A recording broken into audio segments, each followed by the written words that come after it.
Coaching, यात्रा और विवाह। मेरे पैतृक शहर डनफर्मलाइन की आज़ादी मुझे दी गई। जुलाई 12 1877। ये पहली आज़ादी और सबसे बड़ा सम्मान था जो मुझे कभी मिला। मैं अभिभूत था। रोल पर सिर्फ 2 हस्ताक्षर मेरे और सर वॉल्टर स्कॉट के बीच थे, जिन्हें बर्गेस बनाया गया था। मेरे माता-पिता ने उन्हें एक दिन डनफर्मलाइन एबे का स्केच बनाते हुए देखा था और अक्सर मुझे उनके बारे में बताते थे। आज़ादी के जवाब में मेरा भाषण बहुत चिंता का विषय था। मैंने अपने चाचा बेली मॉरिसन से बात की और उन्हें बताया कि मुझे बस ऐसा-वैसा कहने का मन कर रहा है, क्योंकि यह सच में मेरे दिल में था। वह खुद एक वक्ता थे और उन्होंने मुझे तब ज्ञान की बातें बताईं। बस वही कहो एंड्रा, जो तुम सच में महसूस करते हो, उसे कहने जैसा कुछ नहीं है। यह सार्वजनिक भाषण का एक सबक था जिसे मैंने दिल से लिया। एक नियम है जो मैं युवा वक्ताओं को सुझा सकता हूँ। जब आप दर्शकों के सामने खड़े होते हैं तो सोचें कि आपके सामने सिर्फ पुरुष और महिलाएं हैं। आपको उनसे वैसे ही बात करनी चाहिए जैसे आप रोजमर्रा की बातचीत में दूसरे पुरुषों और महिलाओं से बात करते हैं। अगर आप खुद से कुछ अलग बनने की कोशिश नहीं कर रहे हैं, तो शर्मिंदगी का कोई और मौका नहीं है। जैसे कि आप अपने ऑफिस में अपने लोगों की पार्टी से बात कर रहे हो। बिल्कुल नहीं। ये खुद से अलग बनने की कोशिश करना ही इंसान को कमजोर बनाता है। अपने स्वाभाविक स्वभाव के बनो और आगे बढ़ो। मैंने एक बार कर्नल इंगरसोल से पूछा, जो सबसे प्रभावी सार्वजनिक वक्ता थे जिन्हें मैंने कभी सुना था, कि वह अपनी शक्ति का श्रेय किसे देते हैं। भाषण देने वालों से सांपों की तरह बचो, उन्होंने कहा, और खुद बनो। मैंने डनफर्मलाइन में फिर से भाषण दिया 27 जुलाई 1881 को, जब मेरी माँ ने वहां पहली फ्री लाइब्रेरी बिल्डिंग की नींव रखी जो मैंने कभी दी थी। मेरे पिता उन 5 बुनकरों में से एक थे जिन्होंने शहर में सबसे पहली लाइब्रेरी की स्थापना अपने पड़ोसियों के लिए अपनी किताबें खोलकर की थी। डनफर्मलाइन ने मैंने दी हुई बिल्डिंग का नाम कार्नेगी लाइब्रेरी रखा। वास्तुकार ने मेरे कोट ऑफ आर्म्स के लिए पूछा। मैंने उन्हें बताया कि मेरे पास ऐसा कुछ नहीं था, लेकिन सुझाव दिया कि दरवाजे के ऊपर एक उगता सूरज बनाया जा सकता है जो अपनी किरणें बिखेर रहा हो और उस पर यह आदर्श वाक्य लिखा हो, प्रकाश हो। उन्होंने इसे मान लिया। हम एक कोचिंग पार्टी के साथ डनफर्मलाइन आए थे, जब मैं एक और 1867 में जॉर्ज लॉडर और हैरी फिप्स के साथ इंग्लैंड में घूम रहा था। तब मैंने अपने सबसे प्यारे दोस्तों की एक पार्टी के साथ ब्राइटन से इन्वर्नेस तक कोचिंग करने का विचार बनाया था। लंबे समय से वादा की गई यात्रा का समय आ गया था और 1881 के वसंत में हम 11 लोगों की एक पार्टी के साथ न्यूयॉर्क से रवाना हुए, ताकि अपने जीवन की सबसे सुखद यात्राओं में से एक का आनंद ले सकें। यह बिजनेस से मिली उन छुट्टियों में से एक थी जिसने मुझे जवान और खुश रखा, जो दुनिया की सारी दवाइयों से ज़्यादा कीमती थी। कोचिंग यात्रा के बारे में मैंने जो भी नोट्स बनाए थे, वे शुरू करने से पहले खरीदे गए 2 पेनी की पासबुक्स में रोज़ कुछ लाइनें थीं। राउंड टू डू वर्ल्ड की तरह मैंने सोचा कि मैं शायद किसी दिन कोई मैगज़ीन आर्टिकल लिखूंगा या मेरे साथ आए लोगों के लिए अपनी यात्रा का कुछ विवरण दूंगा। लेकिन एक बर्फीले दिन मैंने तय किया कि 3 मील दूर न्यूयॉर्क ऑफिस जाना शायद ही फायदेमंद होगा, और सवाल ये था कि मैं खाली समय का क्या करूं। मैंने कोचिंग यात्रा के बारे में सोचा और यह देखने के लिए कुछ लाइनें लिखने का फैसला किया कि मैं कैसा लिख पाता हूं। कहानी आसानी से आगे बढ़ी और दिन खत्म होने से पहले मैंने 3 से 4 हजार शब्द लिख लिए थे। मैंने हर तूफानी दिन यह सुखद काम किया जब मेरे लिए ऑफिस जाना जरूरी नहीं था, और ठीक 20 बैठकों में मैंने एक किताब पूरी कर ली। मैंने नोट्स स्क्रिबनर के लोगों को दिए और उनसे निजी सर्कुलेशन के लिए कुछ 100 प्रतियां छापने के लिए कहा। ये किताब मेरे दोस्तों को पसंद आई, जैसा कि राउंड वर्ल्ड को आई थी। मिस्टर चैम्पलिन ने एक दिन मुझे बताया कि मिस्टर स्क्रिबनर ने किताब पढ़ी है और वे इसे अपने खर्च पर आम सर्कुलेशन के लिए प्रकाशित करना चाहेंगे, रॉयल्टी के साथ। घमंडी लेखक को आसानी से यकीन हो जाता है कि उसने जो किया है वह सराहनीय है। और मैं सहमत हो गया। हर साल इससे मुझे रॉयल्टी के रूप में थोड़ी रकम मिलती है और 30 साल बीत गए। 1912 इसके पब्लिकेशन पर मुझे इतने सारे और कुछ इतने तारीफ भरे खत मिले कि मेरे लोगों ने उन्हें संभाल कर रखा और अब वे स्क्रैप बुक के रूप में एक साथ बंधे हुए हैं, जिसमें समय समय पर और चीज़ें जोड़ी जाती हैं। बीमार लोगों की संख्या जिन्होंने मुझे लिखकर बताया कि किताब ने उनकी ज़िंदगी को रोशन किया है, ये जानकर मुझे बहुत खुशी हुई। ब्रिटेन में इसका स्वागत अच्छा हुआ। स्पेक्टेटर ने इसकी अच्छी समीक्षा की, लेकिन इस किताब में जो भी अच्छाई है, मुझे यकीन है वह मेरी तरफ से इम्प्रेशन बनाने की किसी भी कोशिश की पूरी कमी के कारण है। मैंने अपने दोस्तों के लिए लिखा और जो काम कोई आसानी से करता है, वह उसे अच्छे से करता है। मैंने किताब लिखने में उतना ही आनंद लिया जितना कि खुद यात्रा में। साल 1886 मेरे लिए गहरे दुख में ख़त्म हुआ। एक खुशमिजाज लापरवाह युवक के रूप में मेरी ज़िंदगी, जिसमें मेरी हर ज़रूरत का ख़्याल रखा जाता था, ख़त्म हो गई थी। मैं दुनिया में अकेला रह गया था। मेरी माँ और भाई नवंबर में कुछ ही दिनों के अंतराल पर गुजर गए, जबकि मैं टाइफाइड बुखार के गंभीर हमले के कारण बिस्तर पर पड़ा था, चल फिर नहीं पा रहा था और शायद सौभाग्य से उस तबाही का पूरा बोझ महसूस नहीं कर पा रहा था, क्योंकि मैं खुद मौत के सामने था। मैं सबसे पहले बीमार पड़ा पूरब की यात्रा से लौटने के बाद हमारे क्रिसन स्प्रिंग्स में, एलेगनीज के ऊपर बने कॉटेज में, जहाँ मेरी माँ और मैं अपनी खुशहाल गर्मियाँ बिताते थे। न्यूयॉर्क से निकलने से 1-2 दिन पहले से ही मेरी तबीयत काफ़ी ख़राब थी। एक डॉक्टर को बुलाया गया और मेरी बीमारी को टाइफाइड बुखार बताया गया। प्रोफेसर डेनिस को न्यूयॉर्क से बुलाया गया और उन्होंने भी इस डायग्नोसिस की पुष्टि की। तुरंत एक अटेंडेंट डॉक्टर और एक ट्रेंड नर्स का इंतज़ाम किया गया। कुछ ही समय बाद मेरी माँ की तबीयत भी ख़राब हो गई और पिट्सबर्ग में मेरे भाई के भी बीमार होने की खबर आई। मुझसे उम्मीद छोड़ दी गई थी। मेरी हालत बहुत ख़राब थी और फिर मेरा पूरा स्वभाव बदल गया।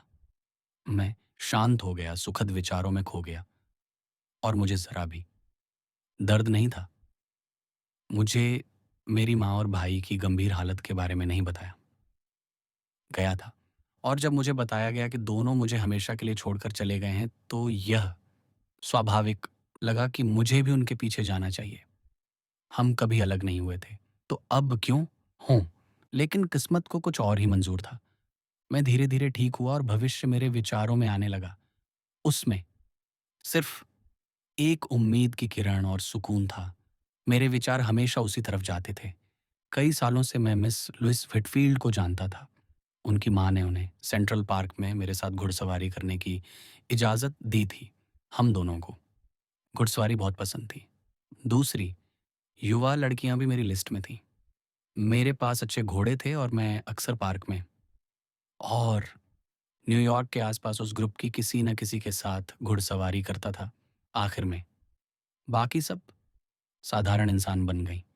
मिस व्हिटफ़ील्ड अकेली ऐसी थीं जो मेरे मिलने वालों में सबसे परफ़ेक्ट थीं। आखिरकार मैंने खुद यह महसूस करना और मानना शुरू किया कि वह उस सबसे बड़ी कसौटी पर खरी उतरीं जो मैंने अपने समय में कई खूबसूरत लड़कियों पर लगाई थी। मेरे जानने वालों में सिर्फ़ वही ऐसा कर पाईं। मैं युवा पुरुषों को सलाह दूँगा कि प्रपोज़ करने से पहले इस टेस्ट को ज़रूर आज़माएँ। अगर वे ईमानदारी से इन लाइनों पर विश्वास कर सकते हैं, जैसा कि मैंने किया, तो सब ठीक है। बहुत सी महिलाओं को मैंने बहुत इज़्ज़त से देखा है। कई गुणों के लिए मैंने कई महिलाओं को पसंद किया है, लेकिन कभी किसी को इतनी पूरी आत्मा से नहीं, बल्कि उनमें कोई न कोई कमी थी, जो उनके सबसे अच्छे गुण से टकराती थी और उसे कम कर देती थी। लेकिन तुम इतनी परफ़ेक्ट और बेमिसाल बनाई गई हो, हर प्राणी की सबसे अच्छी चीज़ों से। मेरी आत्मा में मैं उन्हीं शब्दों को दोहरा सकता था। आज उसके साथ 20 साल की ज़िंदगी के बाद अगर मुझे और मज़बूत शब्द मिलते तो मैं सच में उनका इस्तेमाल कर सकता था। मेरी कोशिशों को ज़्यादा सफलता नहीं मिली। उसके पास दूसरे और कम उम्र के चाहने वाले भी थे। मेरी दौलत और भविष्य की योजनाएँ मेरे खिलाफ थीं। मैं अमीर था और मेरे पास सब कुछ था और उसे लगा कि वह मेरे लिए ज़्यादा काम या फ़ायदेमंद नहीं हो सकती। उसका आदर्श एक ऐसे युवा संघर्ष करने वाले आदमी की असली साथी बनना था जिसके लिए वह ज़रूरी हो सकती थी और होगी, जैसा कि उसकी माँ उसके पिता के लिए थी। अपने पिता की मृत्यु के बाद जब वह 21 साल की थी, तो उसके अपने परिवार की देखभाल की ज़िम्मेदारी काफ़ी हद तक उस पर आ गई थी। अब वह 38 साल की थी। जीवन के बारे में उसके विचार बन चुके थे। कभी-कभी वह ज़्यादा अनुकूल लगती थी और हम चिट्ठियाँ लिखते थे। हालाँकि एक बार उसने मेरे पत्र लौटा दिए और कहा कि उसे लगा कि उसे मुझे स्वीकार करने के सभी विचारों को छोड़ देना चाहिए। प्रोफ़ेसर और मिसेस डेनिस मुझे क्रेसॉन से अपने न्यूयॉर्क वाले घर ले गए। जैसे ही मुझे वहाँ से हटाया जा सका और मैं कुछ समय तक वहाँ प्रोफ़ेसर की पर्सनल देख-रेख में रहा।